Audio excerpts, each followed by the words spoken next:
Ladies and gentlemen, my name is Dr. Sri Aman and I am from University of Malaysia, Sarawak. I'd like to start out by sending out everyone who has joined me at this conference. Without further ado, let me start my presentation with the title, Enhancing Rural Wellbeing, Unravelling the Impact of Economic Diversification in Sarawak. In order to establish the concept for this study, I start by providing an overview of this study together with the introductions and also the brief literature review. Firstly, economy diversification is important strategy for mitigating and improving the general well-being of the rural community. Apart from that, when we talk about Sarawak, Sarawak is the largest among the states in Malaysia, and in Sarawak we have diverse indigenous community. And then Iban are Sarawak's largest ethnic group. However, rural poverty persists in Sarawak as a result of the low productivity, a lack of the non-agriculture job, and increase in the rural-urban migration. Now move to the research gap and also uniqueness of this study. Why this study very unique? Because it focuses into localized context. Apart from that, in this study, I use the structured change development theory in conjunction with the Iban decisions-making framework.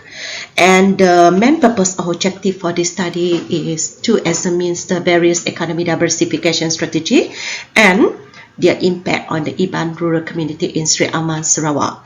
Then we move to the research question and also the research hypothesis for this study.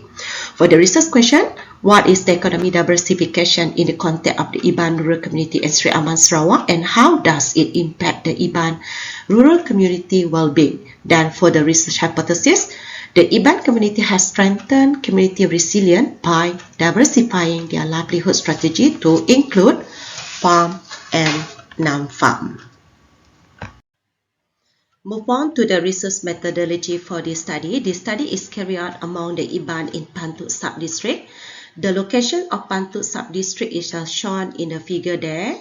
The distance from Sri Aman town to Pantu Sub-District is 57.8 km. Then, based on the statistic obtained from the Pantu Sub-District Office, the total population in Pantu is 16,100 persons, and the main ethnic group is Iban, accounting for 80%, followed by Chinese 15% and other 5%. In this study, both quantitative and also the qualitative method are used in order to gather data and information regarding the livelihood strategy of the Iban community in Pantu Sub-District. Actually, there are a total of 143 longhouses or villages in the Pantu Sub-District area. However, for the purpose of this study, right, due to the time limitation and also in order to meet the research objective, this study only covered 12 longhouses or villages. Move to the research design and also the strategy. Mixed methods were used in this study as it will alleviate some shortcoming of thoroughly using the single method. Because this study, I do use the combinations of in-depth interview as well as the structured interview to collect the data and information.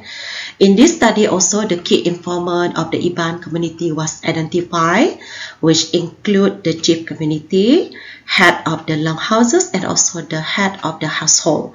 And before proceed with the fieldwork, the preparation also done. And next one, for the research side, the selections of the Pantu was appropriate in terms of location, ethnicity, as well as livelihood strategy.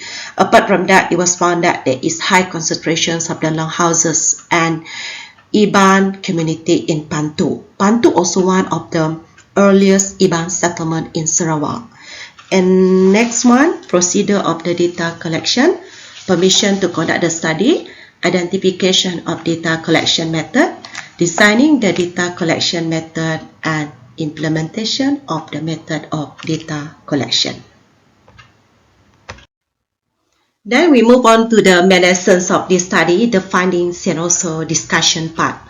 Overall, we can see that rural well-being decisions are not limited to the household, but rather involve a complete network of the social interaction.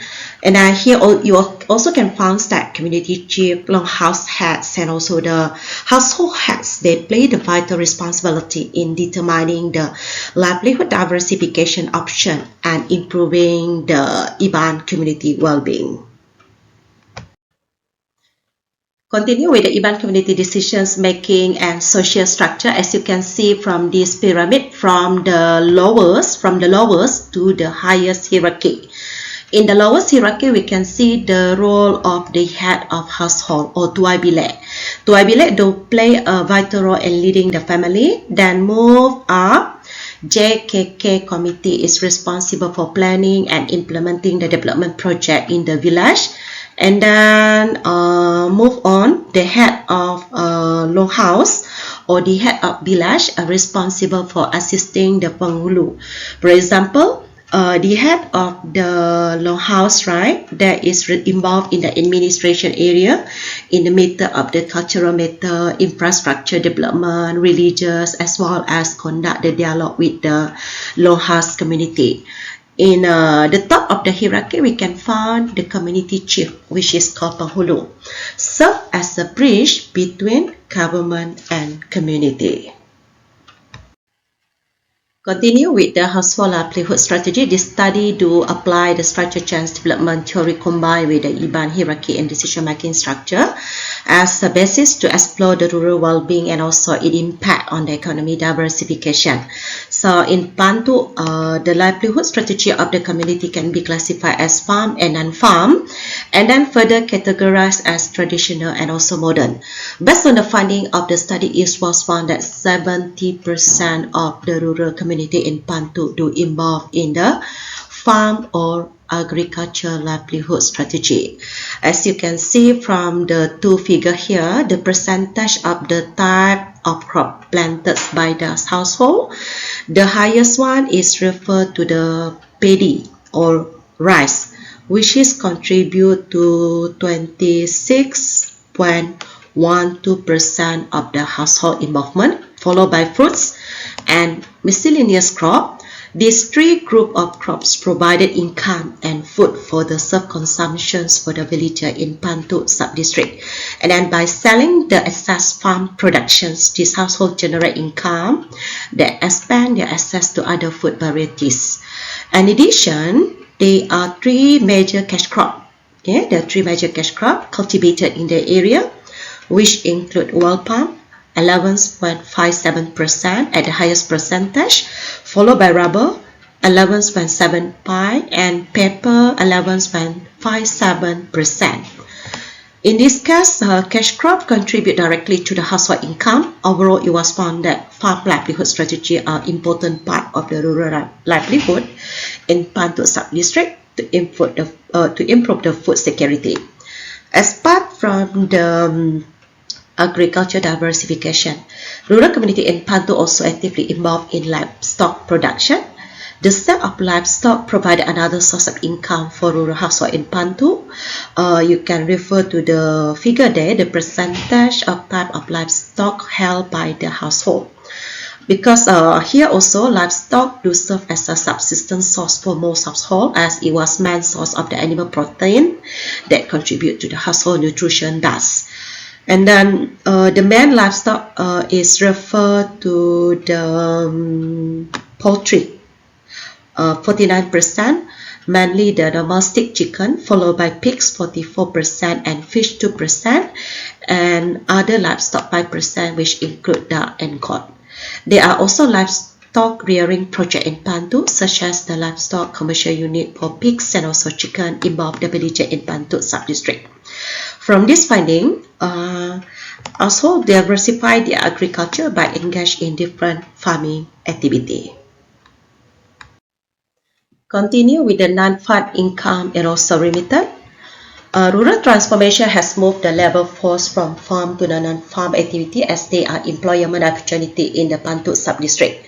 If we, from this study, we found that approximately 30% of the respondents indicate that they receive their income from the non-farm sources. From this figure, about 12.7 were found working in the private company, such as World Palm Company, contract basis at Pambonia project, helper in coffee shop as well as the grocery shop around the area.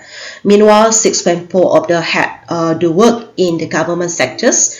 They are 5% of the head of the household under the category of unemployed, because actually this person is depend into the remittance and also pension. And next, 1.4 homemakers, housewife. Again, this group of people that depend into the remittance sent by their family. Okay, and remaining 3% is referred to the other occupation. For example, this is involved those who working as a fisherman and collect jungle produce. Then the use of the natural resources as the livelihood. In this case, we can see that, right, natural resources is referred to very important asset to the rural community. They use it for their own consumption, for sale, and both sell and also their own consumption, which means that they only sell the excess of it. And then in the rural community, the resources is include the land, river, wildlife, as well as the forest.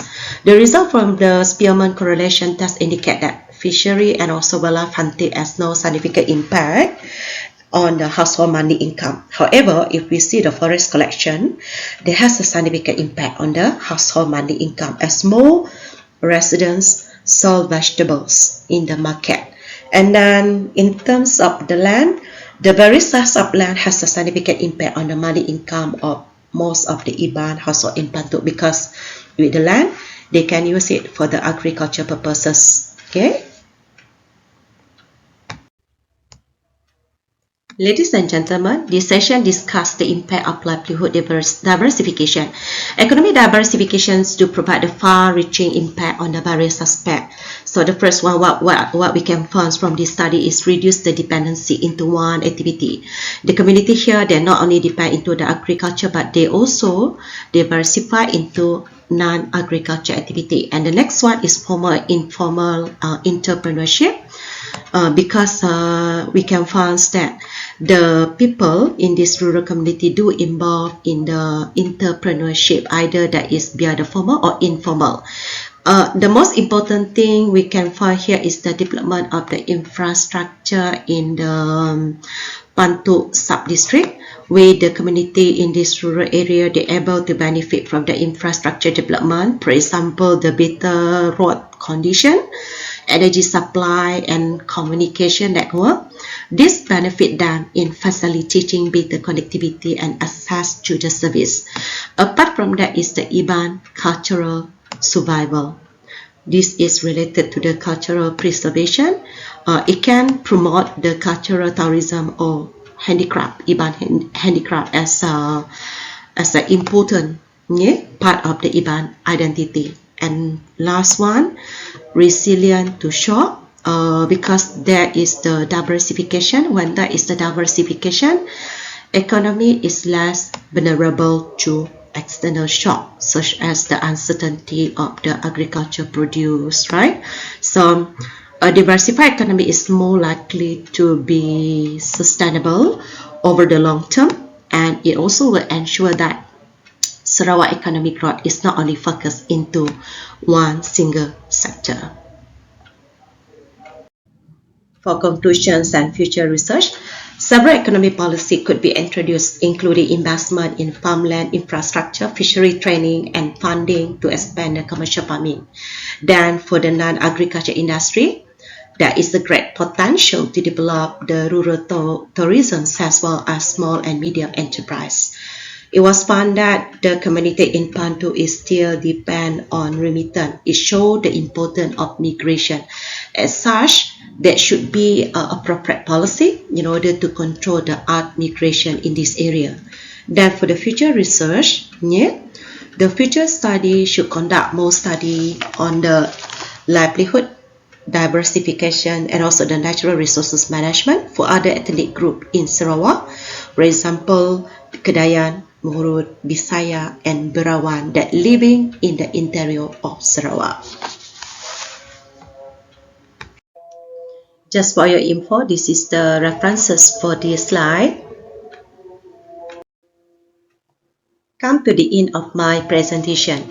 I believe this study will contribute to the broader discourse on the economy diversification, economy resilience and development strategy in rural region facing the economy transformation. Therefore, let's explore the potential of the economy diversification together to create more thriving and inclusive future for rural community. Thank you for listening. That's all from me.